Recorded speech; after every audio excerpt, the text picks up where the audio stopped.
Hello दोस्तों, स्वागत है मेरे यूट्यूब चैनल सीखो सॉफ्टवेयर में। आज हम लोग आ चुके हैं कक्षा 7 का जो अम्ल क्षारक और लवण की कक्षा देखिए। इसमें हम देखेंगे 30 ऑब्जेक्टिव प्रश्न जो कि आपके एग्जाम के लिए बहुत ही महत्वपूर्ण प्रश्न होंगे। इसी प्रकार के इसी टाइप के प्रश्न जो है साप्ताहिक जो एग्ज़ाम होते हैं उनमें पूछे जाते हैं और वार्षिक जो एग्ज़ाम होते हैं इन्हीं के तौर से पूछे जाते हैं।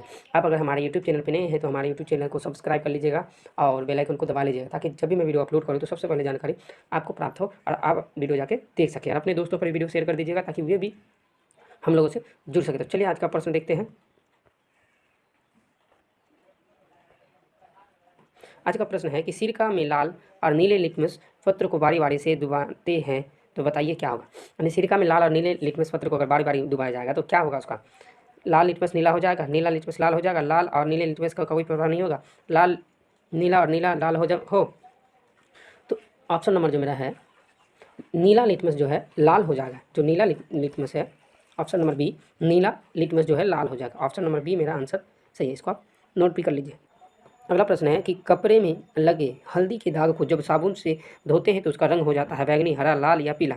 इन चारों में से बताइए क्या हो जाता है। जब कपड़े में हल्दी लगा रहता है उसको दाग को छुटाने के लिए साबुन से धोते हैं तो उसका कलर कौन सी होता है। मेरा सी, लाल हो जाता है। क्या, ऑप्शन नंबर सी, जब साबुन से धोते हैं तो उसका रंग लाल हो जाता है। इसको भी आप नोट कर लीजिए। बढ़ते अगला प्रश्न पे। एक विलियन में अगर लाल लिटमस पत्र डालने पर लाल ही तथा नीला लिटमस पत्र डालने पर नीला ही रह जाता है तो वह किस प्रकार का विलियन होगा, अम्लीय, क्षारीय या उदासीन।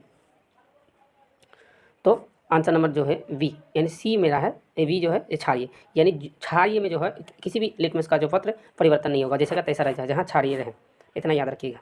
अगला प्रश्न देखते हैं कि अम्ल और क्षारक को उचित मात्रा में मिलाने पर क्या होता है। अम्ल का गुण नष्ट हो जाता है, क्षारक का नहीं। क्षारक का गुण नष्ट हो जाता है, अम्ल का नहीं। दोनों का गुण नष्ट हो जाता है, ये सभी, यानी इनमें से कौन सा जो है कि होता है अम्ल तथा क्षारक को उचित मात्रा में मिलाने पर। ये दोनों को अगर मिला देते हैं तो दोनों का गुण जो है नष्ट हो जाता है, ठीक है ना। ऑप्शन नंबर सी मेरा आंसर होगा, क्योंकि दोनों का गुण है नष्ट हो जाता है। अगला प्रश्न है मिट्टी अम्लीय हो तो किसान को मिट्टी में क्या डालने की सलाह देंगे। जैव पदार्थ, रासायनिक उर्वरक, काली चूना या बुझावा चूना या साइट्रिक अम्ल का छिड़काव। इनमें से क्या देने का सुझाव आप कीजिएगा। तो काली चूना या बुझावा चूना को छिड़काव करने के लिए बोलेंगे अगर मिट्टी अम्लीय हो तो। ऑप्शन नंबर सी जो है मेरा आंसर नंबर सही है, आप इसको नोट कर लीजिए। अगला प्रश्न देखते हैं। अगला प्रश्न है सिरका में कौन सा अम्ल विद्यमान है। सिरका में जो है कौन सा अम्ल विद्यमान है। तो टाइट्रिक अम्ल, लैक्टिक अम्ल, एसिटिक अम्ल या फॉर्मिक। तो ऑप्शन नंबर सी जो है मेरा आंसर ठीक है, यानी आंसर जो है एसिटिक अम्ल जो है सिरका में पाया जाता है। सिरका में कौन सा अम्ल पाया जाता है, एसिटिक अम्ल। इसको भी आप नोट कर लीजिए। अगला प्रश्न है चींटी के डंक में कौन सा अम्ल विद्यमान होता है। चींटी के डंक में कौन सा अम्ल विद्यमान होते हैं, एसिटिक अम्ल, फॉर्मिक अम्ल, साइट्रिक अम्ल या लैक्टिक अम्ल। इन तीनों में से बताइए कौन से अम्ल जो है चींटी के डंक में पाए जाते हैं। तो ऑप्शन नंबर बी जो है मेरा सही, फॉर्मिक अम्ल, ठीक। ऑप्शन नंबर बी जो है मेरा ऑप्शन नंबर बी सही आंसर है, क्योंकि चींटी के डंक में फॉर्मिक अम्ल ही पाए जाते हैं। इसको आप नोट कर लीजिए। अगला प्रश्न देखते हैं। अगला प्रश्न है मिल्क ऑफ मैग्नीशियम में विद्यमान क्षारक। मिल्क ऑफ मैग्नीशियम में विद्यमान क्षारक का नाम क्या है। Magnesium hydroxide, calcium hydroxide, sodium hydroxide और पोटेशियम हाइड्रोक्साइड। तो ऑप्शन नंबर जो मेरा ए है वो मैग्नीशियम ऑक्साइड ही उपस्थित होते हैं मिल्क ऑफ मैग्नीशियम। इसको भी आप नोट कर लीजिए। अगला प्रश्न देखते हैं। इसमें बोला है निम्न में से कौन सा लवण है, HCl, NaOH, तो K2SO4, पोटेशियम सल्फेट जो है ये मेरा लवण है, ठीक है। इसको आप नोट कर लीजिए। 10 नंबर में है प्राकृतिक सूचक है, यानी इनमें से कौन सा जो है प्राकृतिक के द्वारा मिला जाता है। हल्दी, मैथिलिस ऑरेंज, इनमें से कोई नहीं है, पॉलीथीलिन। तो ऑप्शन नंबर ए जो है मेरा सही आंसर है, हल्दी प्राकृतिक सूचक है, ना कि मैथिलिन ऑरेंज है, इनमें से कोई नहीं है। और फिनेप्थोथैलिन ये क्या है, प्राकृतिक सूचक नहीं है। हल्दी मेरा प्राकृतिक सूचक है। अगला प्रश्न देखते हैं। अगला प्रश्न है मैथिल ऑरेंज का अम्लीय माध्यम में रंग होता है गुलाबी, पीला, नारंगी या रंगहीन। यानी बोला है कि मैथिल ऑरेंज का अम्लीय माध्यम में रंग होता है ऑप्शन नंबर ए गुलाबी, यानी गुलाबी कलर का जो होता है मैथिल ऑरेंज का अम्लीय माध्यम में रंग होता है गुलाबी। इसको नोट कर लीजिए, गुलाबी रंग होता है मैथिल ऑरेंज के अम्लीय में, ठीक है। अगला प्रश्न देखते हैं कि उदासीनीकरण की प्रक्रिया में ऊष्मा क्या करती है, अवशोषित होती है, मुक्त नहीं होती है, मुक्त होती है या मुक्त होती होगा। हाँ, इनमें से कोई नहीं। इसमें से बताइए कि क्या होता है, तो ऑप्शन नंबर बी जो है मुक्त होती है। उदासीनीकरण में जो होता है ऊष्मा मुक्त होता है। क्या होता है? मुक्त होता है। इसको नोट कर लीजिए, यहाँ मुक्त छूट गया था यहाँ। अगला प्रश्न देखते हैं। अगला प्रश्न, निम्नलिखित में अम्लीय पदार्थ है चूना, जल, सिरका, धोबिया सोडा या धवन सोडा यहाँ होगा, इनमें से कोई नहीं। तो इसमें बताइए इसे कौन सा अम्लीय पदार्थ है? तो अम्लीय पदार्थ है क्या? सिरका। ऑप्शन नंबर बी मेरा आंसर है, इसको भी नोट कर लीजिए। अगला प्रश्न देखते हैं।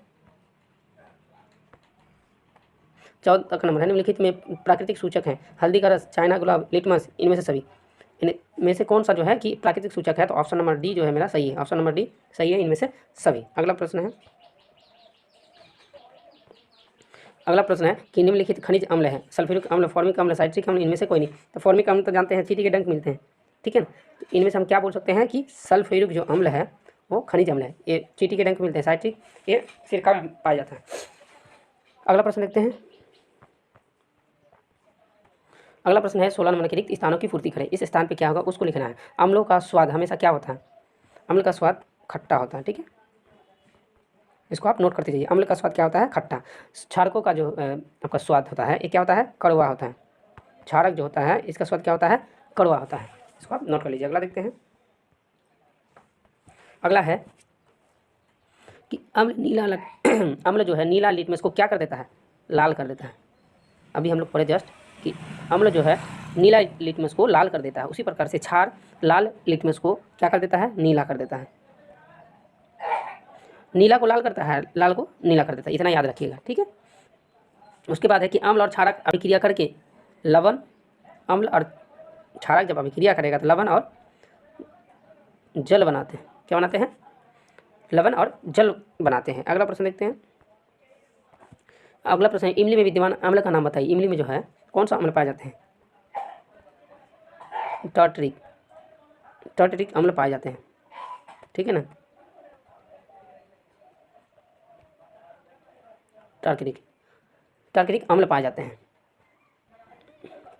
चलिए इसको नोट कर लीजिए। अगला प्रश्न है कि चूना जल में विद्यमान क्षारक का नाम बताइए। चूना में जल में जो विद्यमान होता है वो कौन सा क्षारक होता है? तो कैल्शियम ऑक्साइड। कौन होता है? Calcium oxide. इसको आप नोट कर लीजिए, ठीक है। किसी प्रकार की दिक्कत हो तो आप कमेंट बॉक्स में कमेंट करके बता सकते हैं। अगला प्रश्न है,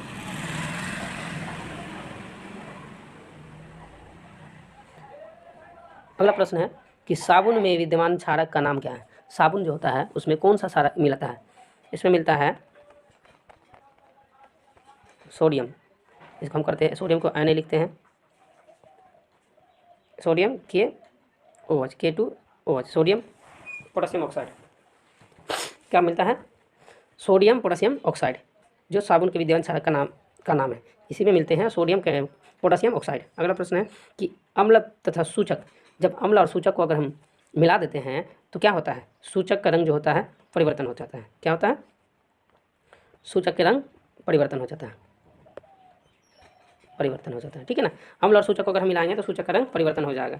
उसी प्रकार में क्षारक और अम्ल सूचक को अगर मिलाते हैं तो उसमें भी क्या होगा? सूचक का रंग परिवर्तन हो जाएगा, रंग बदलेगा। इसको आप नोट कर लीजिए। यानी अम्ल और सूचक को अगर मिला देते हैं तो उसका भी रंग बदल जाएगा, क्षारक और सूचक को मिलाएंगे तो उसी रंग किसका? सूचक का ही रंग बदल जाएगा। अगला प्रश्न है, अगला प्रश्न है निम्नलिखित कथन सत्य है या असत्य है, आपको बताना है। नाइट्रिक अम्ल लाल लिटमस को नीला कर देता है, ये क्या सत्य है? तो ये असत्य है, ठीक है ना। नाइट्रिक अम्ल लाल लिटमस को नीला नहीं करता है, ठीक है। उसके बाद अगला है सोडियम हाइड्रोक्साइड नीले लिटमस को लाल कर देता है, ये भी क्या मेरा असत्य है। इसको लिखते जाइएगा। सोडियम हाइड्रोक्साइड हाइड्रोक्लोरिक एक दूसरे को उदासीन करता है, तो बिल्कुल करता है। ऑप्शन नंबर जो सी नंबर है वो आंसर मतलब सही है। सोडियम हाइड्रोक्साइड हाइड्रोक्लोरिक एक दूसरे को उदासीन करता है। अगला प्रश्न है, सी नंबर का है सोडियम हाइड्रोक्साइड क्लोरिक एक दूसरे को उदासीन करके लवण और जल बनाता है, तो क्या ये सत्य है? ये क्या है? ये सत्य है। उसके बाद सूचक वह पदार्थ है जो अम्लीय और क्षारीय विलयन में विभिन्न रंग दिखाता है, तो बिल्कुल अभी हम कहें कि सूचक अगर इसका अगर अम्ल से मिलेगा तो इसका रंग परिवर्तन हो जाएगा, क्षारीय से मिलेगा तो इसका रंग परिवर्तन हो गया, तो ये भी क्या मेरा, ये भी मेरा सत्य है। डी नंबर भी मेरा सत्य है, इसको भी आप लिख दीजिए।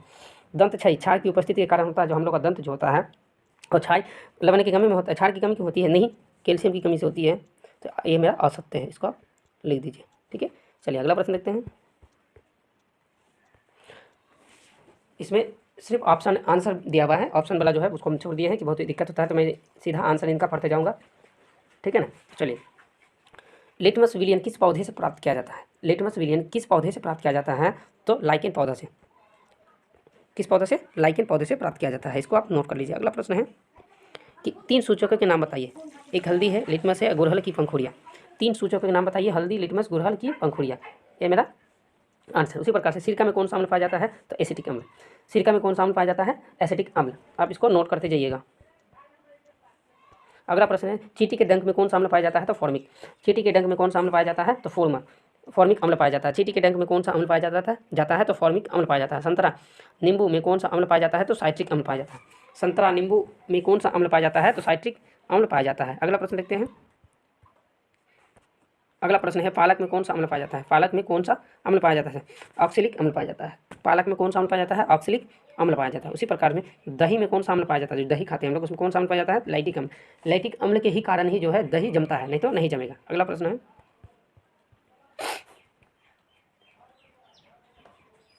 अगला प्रश्न है, आंवला सीड्स फल में कौन सा अम्ल पाया जाता है? एस्कॉर्बिक अम्ल। यानी आंवला जो खट्टा चीज़ होता है उसमें विटामिन सी मिलता है। विटामिन सी का जो प्रभाव के कारण क्या था? एस्कॉर्बिक रोग होता है, ठीक है ना। तो एस्कॉर्बिक अम्ल पाया जाता है। चलिए अगला प्रश्न है,